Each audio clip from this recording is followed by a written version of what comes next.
நம்ம டயட் ஆரம்பித்து 15 நாளை தாண்டி போய்க்கிட்டே இருக்கோம். நிறைய பேர் சூப்பரான ரிசல்ட்லாம் வந்து நம்மளோட கமெண்ட்ஸில் சொல்லியிருந்தீங்க. ரொம்ப ரொம்ப ஹாப்பி. அப்படியே கண்டினியூ பண்ணுங்கள். நானும் கண்டினியூ பண்ணிகிட்டே இருக்கேன். நியூ இயர் அன்னைக்கு நம்ம பார்க்கலாம் எவ்வளோ வெயிட் லாஸ் ஆகிருக்கோன்ட்டு. நான் இடையில வந்து இந்த மாதிரி பிளாக் டீ கூட குடிச்சுக்குவேங்க. எப்போ எனக்கு சூடாக ஏதாவது குடிக்கணும் போல் இருக்குது, இல்லை வந்து ஸ்வீட்டாக ஏதாவது சாப்பிட்ணுன்னு தோணுச்சுன்னா கூட நான் வந்து இந்த மாதிரி பிளாக் டீ எடுத்துக்குவேன். அதில் கொஞ்சமாக ஹனி சேர்த்துக்குவேன். ஸோ அந்த லைட் ஸ்வீட்னஸ் வந்து எனக்கு கொஞ்சம் கிரேவிங் கம்மி பண்ணுற மாதிரி இருக்கும். இந்த நெயில் பாலிஷை வந்து நான் போட்டு ரொம்ப நாள் ஆச்சுங்க. சின்ன வயசுலலாம் பொழுதன்னைக்கும் அதே வேலையாக இருப்போம்ல, அது மாதிரி தான் இப்போ என் பொண்ணுங்க இருக்காங்க 2 பேரும். எப்போ பார்த்தாலும் அந்த நெயில் பாலிஷ் களைய விடாமல் திருப்பி திருப்பி போட்டுகிட்டே இருப்பாங்க.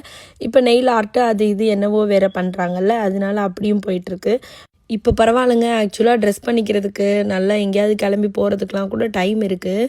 இவங்க இந்த 2 இயர்ஸ் 3 இயர்ஸ் வரைக்கும்லாம் பார்த்திங்கன்னா நமக்கு முகம் கழுவ கூட டைம் இருக்காது. பாத்ரூம் கூட போக விட மாட்டாங்க. அந்த மாதிரிலாம் பிஸியாக இருப்போம் நம்ம. அப்போ நினைக்கும்போது அதெல்லாம் என்னவோ ரொம்ப கஷ்டமாக இருந்த மாதிரி இருந்தது.